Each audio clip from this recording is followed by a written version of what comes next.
There's a chilling reality that emerges once you've fallen into the gravitational pull of a narcissist. It's a dance that seems mesmerizing at first, one filled with intoxicating charm, thrilling promises, and an irresistible allure. Yet, when a narcissist wins you back, you're not walking into a paradise of reconciliation. You're stepping into a battlefield of psychological destruction. If you've ever experienced a narcissist pulling you back into their web of manipulation, you'll know it's not about rekindling lost love. It's about control, dominance, and a masterful game that only one party fully understands. If you think things might be different this time, it's time to prepare for what's really coming. When a narcissist wins you back, it's a strategy they've long been perfecting. They know how to appeal to your deepest desires, your hopes, and your belief in second chances. Perhaps you've had sleepless nights wondering if this time they've changed. Maybe they've promised they've turned over a new leaf, convinced you that they've reflected on their wrongs, and reassured you that you're the one they truly care for. It's easy to want to believe in the possibility of change. After all, humans can evolve, right? But when it comes to narcissists, this belief can be your undoing. Because for them, it's never about growth. It's about reeling you back in, only to shatter you all over again. Before diving deeper, let's take a moment to think about the motivations behind a narcissist's need to win you back. For them, it's not about missing you as a person. It's not about recognizing the beauty of the relationship they lost. It's about their ego. A narcissist's sense of self-worth is intricately tied to their ability to manipulate and control those around them. Losing you isn't a sign of regret or personal growth. It's a blow to their ego. And nothing stings a narcissist more than feeling like they've lost control over someone they once dominated. The moment they sense they're no longer the center of your world, the gears of their mind begin turning. How can they pull you back into their grasp?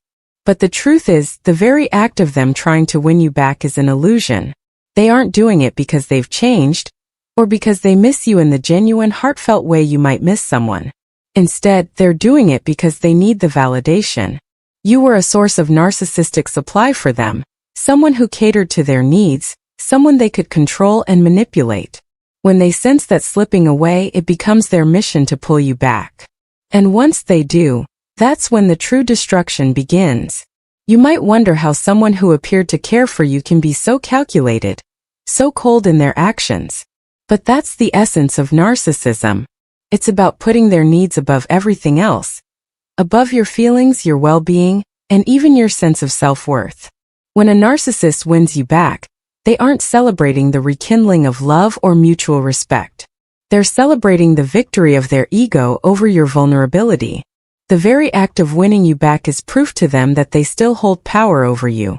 It's their confirmation that they can manipulate you, that they can make you question your reality, and that, ultimately, you're still under their control. Once a narcissist has you back in their clutches, the destructive cycle intensifies. Everything might seem perfect at first, an eerie reflection of the early days of your relationship when things seem too good to be true. They might shower you with affection, grand gestures, and sweet promises of a future together. You might even feel hopeful, thinking that this time things will be different. But that's exactly how they pull you in. A narcissist knows that in order to manipulate you effectively, they need to keep you in a state of emotional confusion. The highs of their attention and charm are designed to cloud your judgment, to make you forget the pain they've caused you before. Yet, just as quickly as they reel you in with affection, the devaluation phase begins. This is when the destruction starts to unfold in full force. The compliments start fading, replaced by subtle criticisms that chip away at your self-esteem. The promises they made begin to evaporate, leaving you feeling abandoned and confused. And worst of all, they begin to manipulate your emotions in ways that make you question your own worth. They might ignore you for days, give you the silent treatment, or engage in mind games designed to keep you feeling off balance. In these moments, the narcissist's true power comes to the surface. They thrive on your confusion, your desperation to understand what went wrong, and your hope that things can return to the way they were in the beginning. But the harsh reality is, they were never truly interested in a genuine relationship. They were interested in control.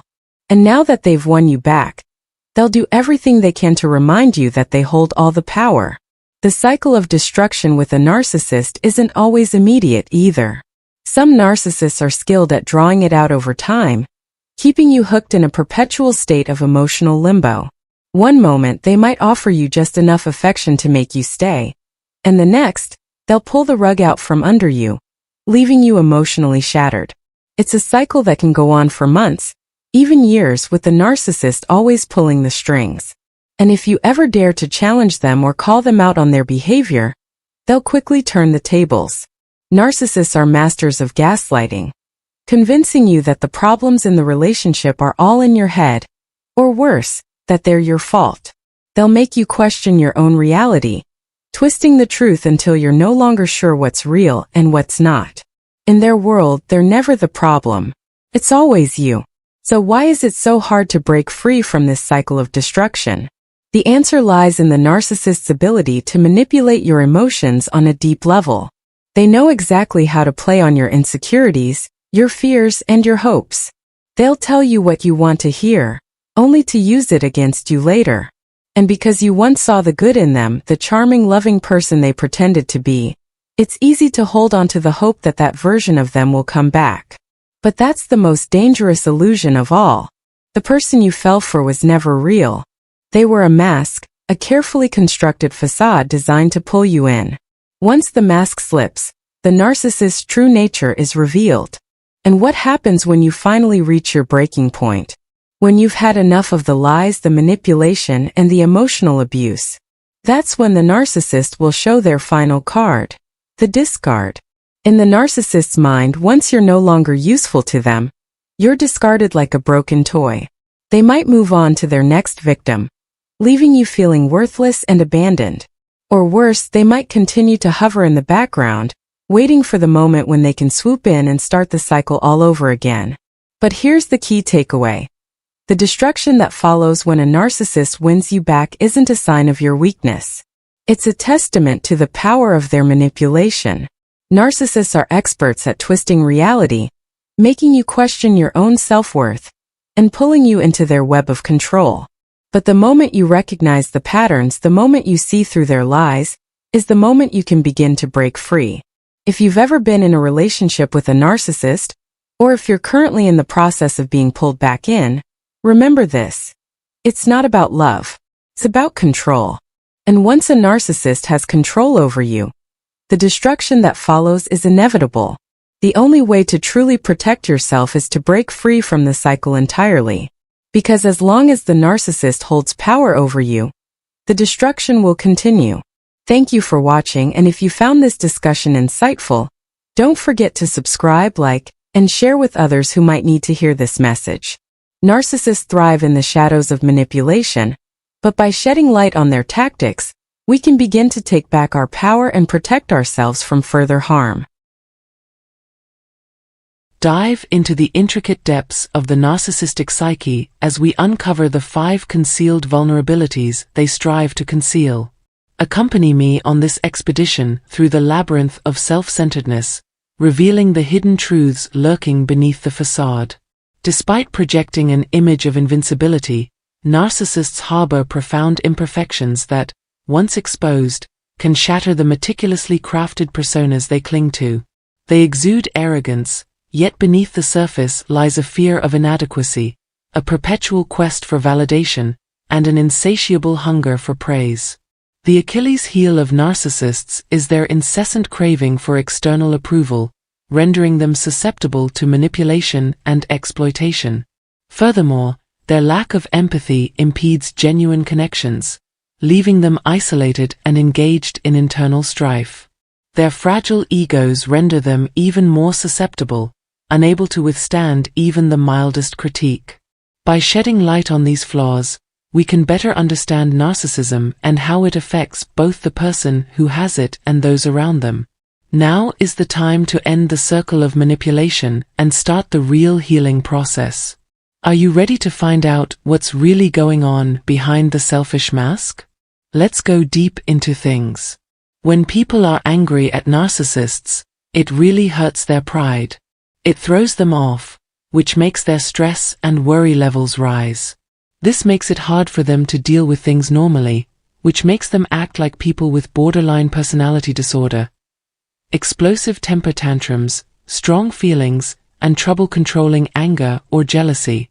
When they're angry, their normal behaviors get worse, and they can even look like main psychopaths. In the same way, people with borderline personality disorder show signs of secondary psychopathy when they are angry. People with borderline personality disorder and narcissists both have a hard time in these situations and will do almost anything to get some relief. Most people try to deal with problems quietly, but narcissists may have violent outbursts, using words or physical violence in what we call a corrosive snap. Basically, narcissists try to change everyone into their perfect picture, even though each person has their own feelings and thoughts. When they are met with pushback, they may go to great lengths, even violence. It's important to know that narcissists often blame themselves for their problems instead of seeing that the problem comes from outside sources. They think of people as things instead of free, independent beings. Because of this, when they are angry, they act aggressively to try to force others to conform to their idealized picture. It's hard to deal with a narcissist because they see other people not as they really are, but as projections of their own dreams. When things don't go the way they want them to, they can lose their cool and become violent until they feel in control again. This never-ending cycle of anger keeps the dispute going and makes things worse. Also, when they are under a lot of stress, they may enter a borderline state marked by damaging and impulsive behavior that can lead to the famous outbursts called borderline rage. Sometimes, narcissists act like cold and calculated psychopaths, showing no emotion and only caring about themselves. Because narcissism changes how people see reality, people in both the borderline and psychopathic states live in dream worlds. Similar to how extreme cases are sensationalized in the media, a narcissist's psychopathic traits can be very scary. They don't care about other people as they go from a troubling state to an even darker one. At first, narcissists may act like they are completely normal people, good at hiding who they really are. They might not show anger, but instead put on a front of friendliness and love, even pretending to be the perfect partner. Of course, there is a feeling of unease beneath this surface. They act sarcastic and angry to avoid dealing with problems directly and put on a front of being nice and caring. But you shouldn't be fooled. Behind this mask is a bad intention, whether it's to hurt you physically or ruin your job. These secret plans, whether they are carried out in public or behind closed doors, are a web of lies that mislead people about what is really going on. Even though the bad people seem to be in charge, the victims are in constant pain because of these actions, like a wound that won't heal, leaving them deeply hurt and unable to recover. Let's look at the borderline state, which is a place with two different sides. Narcissists may lose their cool or have temper tantrums for no reason at any given time. In the next, they may slowly cause trouble by putting the blame on other people, which is a sign of hidden narcissism. Narcissists can enter this state when they are under a lot of stress, no matter what method they take. They can surprise people with sudden anger outbursts or a buildup of tension over time. Watch out for people who hide their real intentions behind a normal front, waiting for the right time to strike.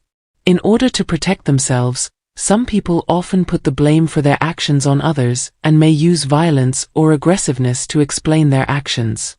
For them, winning becomes their only goal, and losing can make them feel hopeless, which can lead to bad habits like drug abuse and losing touch with reality. They use psychological trickery, especially on people close to them, and become even more cruel when their emotional bonds are threatened. For some people, vocal abuse can turn into physical violence, treating others like things that don't have any feelings. People who are deeply paranoid or who are desperately seeking revenge are the most dangerous because they use stalking and abuse to get what they want. In this way, we can see a basic human trait that is deeply ingrained in us. However, the ways that people seek revenge can be very different. Sometimes, people with big egos can't understand how complicated this quest is. As opposed to only wanting to get back at the person who hurt them, a more constructive method is to focus on fairness and making sure the victim feels safe again. It means holding the person responsible, giving the victim comfort, and making sure that society takes the event seriously. If someone's need for payback takes over their thoughts and makes them do things that are bad for themselves, it can turn into a destructive behavior spiral. Fixation like this can hurt relationships and mental health if nothing is done to stop it. This can lead to long-term effects. Narcissistic payback works on a completely different level. It's a way for narcissists to boost their fragile egos and feel better about themselves after being hurt or humiliated. Instead of blaming others, they change the story to show they are in charge, which hides any feelings of not being good enough. People who are dealing with narcissistic tendencies can benefit from tools like my videos, which offer helpful insights and ways to cope. Narcissists think they are perfect and almost divine, and they respond to criticism by doing things that make them feel even better about their own imagined superiority. This way of thinking usually comes from being embarrassed, which goes against their idea of themselves as perfect and all-powerful. Narcissists try to feel important again by making other people suffer. This makes them feel better about themselves than others. So, when they punish people they think are breaking the rules, those who question their authority, refuse to do what they say, or hurt their reputation, they feel powerful in a strange way, which reinforces their false belief that they are all-powerful. If you can't stop thinking about getting revenge, take a moment to think about whether these feelings are caused by hurt pride or unhealthy selfish tendencies. Instead of giving in to your egotistical urges, focus on dealing with the real feelings of hurt. Check yourself to see if your desire for revenge is in line with truth and justice or if it's just for your own benefit, which is more likely the case. Seeking revenge to restore balance and protect yourself is a valid reaction, as long as it doesn't become a way to boost your ego. Instead of looking for revenge, it's important to work toward asserting rights and repairing relationships. As a way to deal with the pain that other people's intentional wrongdoing causes, just wanting things to go back to normal and undo the harm done can help. Restitution and compensation are fair and realistic ways to fix the problem, giving everyone involved a fair chance to make things right. People usually do one of two things when they are in trouble. They either punish themselves for being wrong or they look for practical, fair